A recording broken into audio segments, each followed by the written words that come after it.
ખલીલ જીબ્રાન નામનો એક બહુ મોટો રાઇટર થઈ ગયો. એને હ્યુમન ક્રિએશન ઉપર સુંદર લેખો લખ્યા છે. ભગવાને ગોડ ક્રિએટેડ એ હ્યુમન પર્સનાલિટી, એક મનુષ્યને સર્જ્યો અને ભગવાને એને ગિફ્ટ આપી. જન્મદિવસ અને જન્મ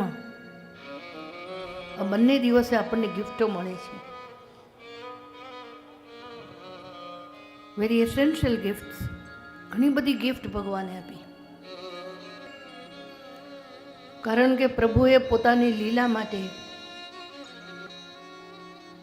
એ જીવને છૂટો પાડ્યો હતો. પોતાની શક્તિઓ પરમાત્માએ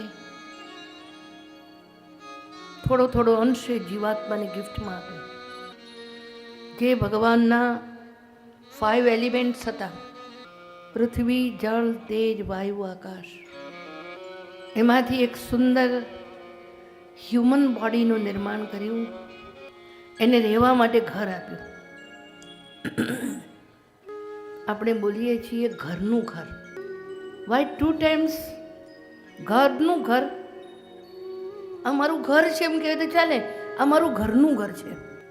તો ભગવાને જે ઘર આપ્યું એ આ શરીર, અને એ શરીર જે છાપરાની નીચે રહેશે એ ઘરનું ઘર. પછી એ હ્યુમન બોડીમાં કર્મ શક્તિ, જ્ઞાન શક્તિ બધું જ પરમાત્માએ આપ્યું. He can think, he can walk, he can speak. So many abilities, ઘણી બધી એબિલિટી એને આપી. એને માઇન્ડ આપ્યું, ઇન્ટેલેક્ટ આપી, બુદ્ધિ આપી. એને કેટલી સુંદર સ્પીચ આપી.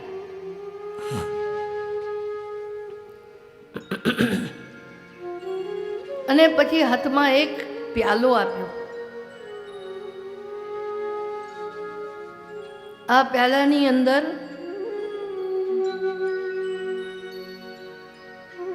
ભગવાને સુખ નામનું જળ રેડ્યું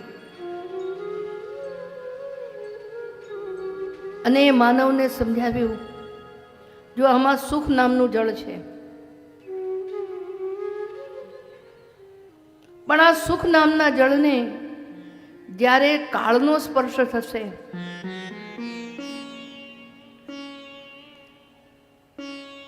તે દિવસે ધીરે ધીરે સુકાઈ જશે. યા તો સમય એ સુખને દુઃખમાં પરિણમશે, વિષાદમાં પરિણામ લાવશે, દુરાશા આવશે, પશ્ચાતાપ આવશે. પછી ભગવાને એ પ્યાલામાં બીજું જળ રેડ્યું, બીજા પ્યાલામાં.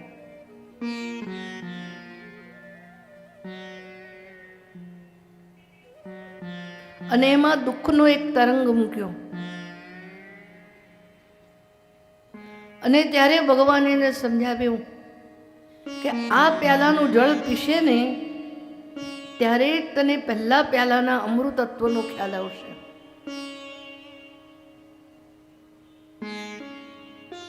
દુઃખ વગર સુખની વેલ્યુ નથી. You cannot understand pleasure without pain. દુઃખ તો એક આપણી અનુભૂતિનો એક પ્રકાર છે.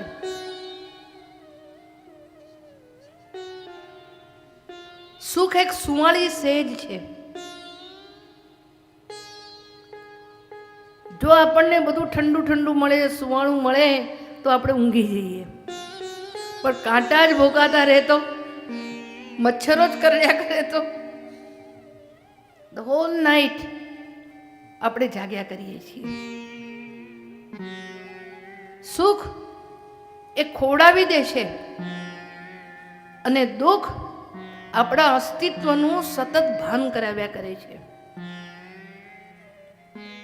અને મને લાગે છે ભગવાન પાસે કુંતાજી એટલે જ માગ્યું વિપદ સંતુ ન શશ્વત તત્ર તત્ર જગદ્ગુરુ ભવતો દર્શનમ યસ્ય પુનર્ભવ દર્શનમ.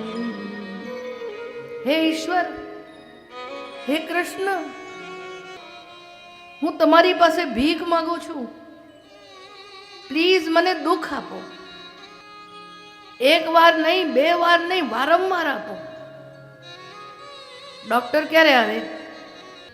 દર્દ હોય ત્યારે આવે. દર્દીને જોવા માટે આવે. ભગવાન ક્યારે મળે? જ્યારે દર્દ હોય ત્યારે દિલદાર મળે. वो दर्द मिटाने के लिए आता है. भौतिक दुख होय, आध्यात्मिक दुख होय કે આદિદૈવિક દુઃખ હોય, ત્રણેય પ્રકારના દુઃખ સાધક છે. કષ્ટ में इष्ट मिलता है. અને આપણને મોટામાં મોટો ભય કોનો લાગે છે? રખે ને મને દુઃખ પડે તો ભાગી જઈએ છીએ. દુઃખ ન પડવું જોઈએ, દુઃખ ન પડવું જોઈએ. બડી છાતી નિકાલ કે કહો, please give me the pain, તો હું તમારી દવાની અસર તો જાણી શકું. ઈશ્વર મને બે પ્રસંગો રોજ રોજ દે. દે તારો રોગ અને પછી સારવાર દે. તું આવે. when you become my doctor, તું મને મેડિસિન્સ આપે, તું મને સારા થવાના રસ્તા બતાવે.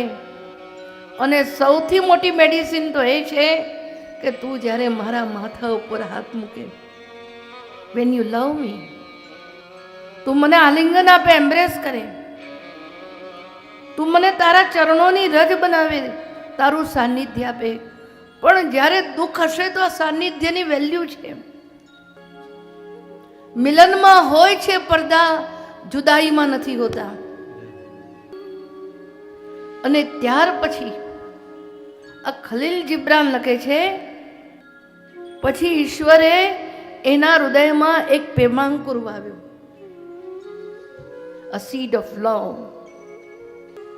જ્યારે આપણે દુઃખને જીરવી શકીએ છીએ ત્યારે એક એવું મીઠું મીઠું દુઃખ ભગવાન આપે છે. That is pain of love, પ્રેમનું દુઃખ. It's very sweet, very subtle, બહુ જ ઝીણું છે, બહુ સૂક્ષ્મ છે. અને અંદર જેમ કોઈ કાંટો વાગીને ઘુમરાયા કરે એમ ઘુમરાયા કરે છે. આ ખલીલ જિબ્રાન એક વાત બહુ સરસ કહી. મને એમ થાય છે કે આ ભક્તિ માર્ગના સિદ્ધાંત ક્યાંથી જાણતો હશે. એને કહ્યું કે યાર તું સાંભળ, હે મનુષ્ય, જે દિવસે તને એમ થશે નાઉ આઈ એમ ફૂલફિલ્ડ, મને બધું જ મળી ગયું છે, ત્યારે પ્રેમના અંકુરો સુકાઈ જશે. તારા હૃદયમાં સતત પ્યાસ બળતી ચાલે જાણે, સતત પ્રેમને માટેની तरस. राधा जी का अर्थ क्या है? वो प्रेम की प्यास है. She is the thirsty of love. प्रेम में सतत होता है, कब मिले कब मिले कब मिले. और प्रियतम मिले तो भी संतोष नहीं होता,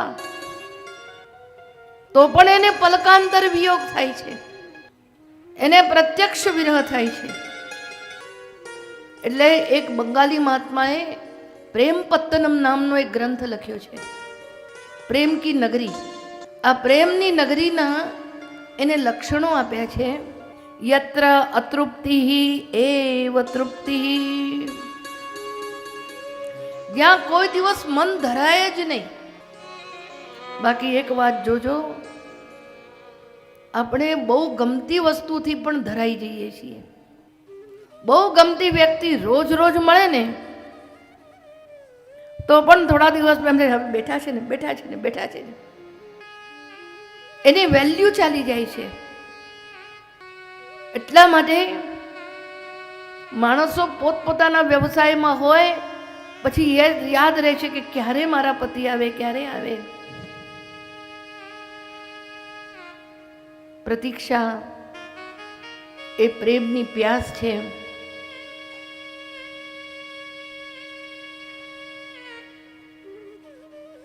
कि दुख आता है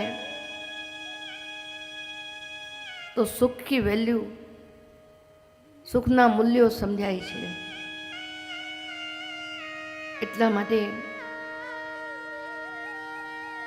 પહેલા અધ્યાયની અંદર પૃથ્વીને કષ્ટ બતાવ્યું, દેવકી માતાને દુઃખ બતાવ્યું અને યાદવોને દુઃખ બતાવ્યું. હવે આ દુઃખ આવ્યું, રોગ આવ્યો તો ડોક્ટરે આવવાની તૈયારી કરી, ભગવાને પ્રગટ થવાનો ઉદ્યમ કર્યો. એટલે શ્રી મહાપ્રભુજીએ કારિકામાં લખ્યું, એવમ હેતુમ નિરૂપ્યાથ કૃષ્ણોદ્યમૈતિર્યતે ઉદીર્યતે મહત્વ જ્ઞાપનાર્થાય દ્વિતીયે સવિશેષતઃ.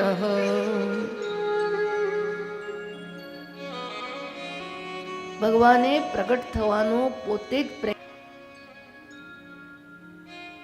આ બીજા અધ્યાયની અંદર પ્રાગટ્યનો ઉદ્યમ છે.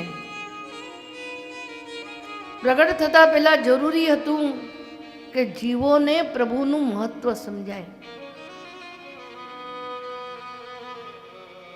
અને મહત્વ સમજાવવા માટે ભગવાને ગર્ભને ખેંચવાની આજ્ઞા કરી માયાને, જેનાથી સંકર્ષણનું બલદેવજીનું પ્રાગટ્ય થયું.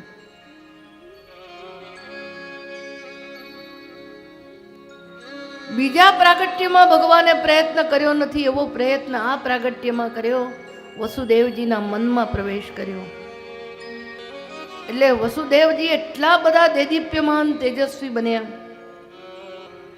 આ પ્રાગટ્ય વખતે ભગવાને પોતાનું પુરુષોત્તમપણું પ્રગટ કર્યું અને હું ભક્ત ઉપર પ્રેમ રાખું છું એવો પોતાનો કૃપાળુ સ્વભાવને પ્રગટ કરવાનો પ્રયત્ન કર્યો.